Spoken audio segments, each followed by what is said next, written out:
If you missed this story, I got you.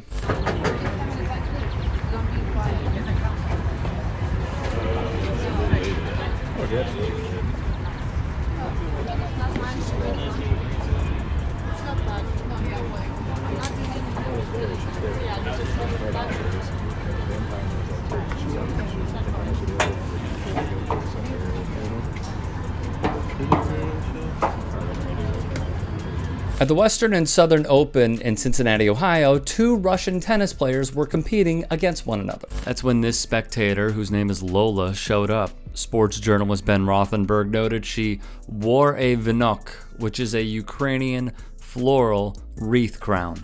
One of the players competing was Anna Kalinskaya. She is from Russia. Her opponent, Anastasia Potapova, also from Russia, according to The Guardian.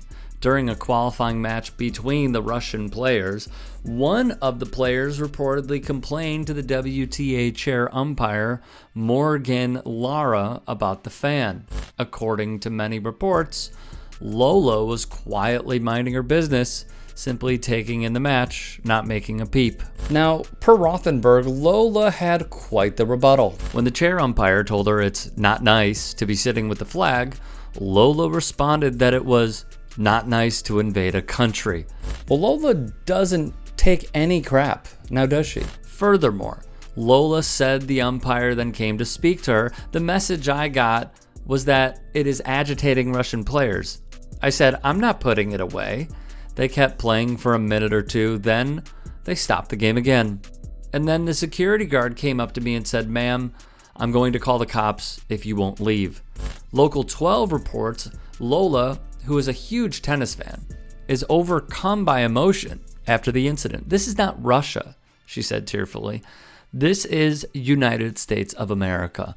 Lola says she left the stands and 15 minutes later, the same security guard asked her to remove the flag or leave the tournament because it exceeded size rules. The Western and Southern Open sent a statement saying, in part, flags or banners larger than 18 by 18 are prohibited. Which is ironic because Rothenberg notes the following. Anyone who has been to Cincy tennis will know that there have been similarly sized flags happily waved and displayed around the stadia here for years, most often US and Serbian flags. This is not a policy that has ever been enforced with any regularity. Then local media tried finding answers via the asking of people who work there, and here's what they uncovered. When asked about what happened, the spokesperson replied, questions regarding a chair umpire need to be addressed to the WTA Tour. So they're running, or they're buying time to get their story straight. On the which player demanded Lola be removed, we have evidence of Kalinskaya wearing her tennis shoes with the message "No War" on them.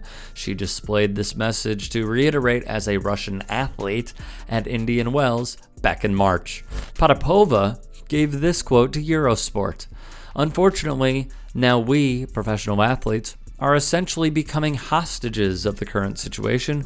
Playing tennis is our choice and our dream, to which we go daily, practicing and constantly trying to be better in our results. I'm sorry, but even though I am a stranger to politics, I am against grief, tears, and war. Not long ago, Elena Svitolina of Ukraine donned her country's colors in ousting Potapova 6-2, 6-1 in the opening round of the Monterrey Open. She has said privately, some Russian tennis players have felt remorse, but others refused to speak out. Our conclusion? No say.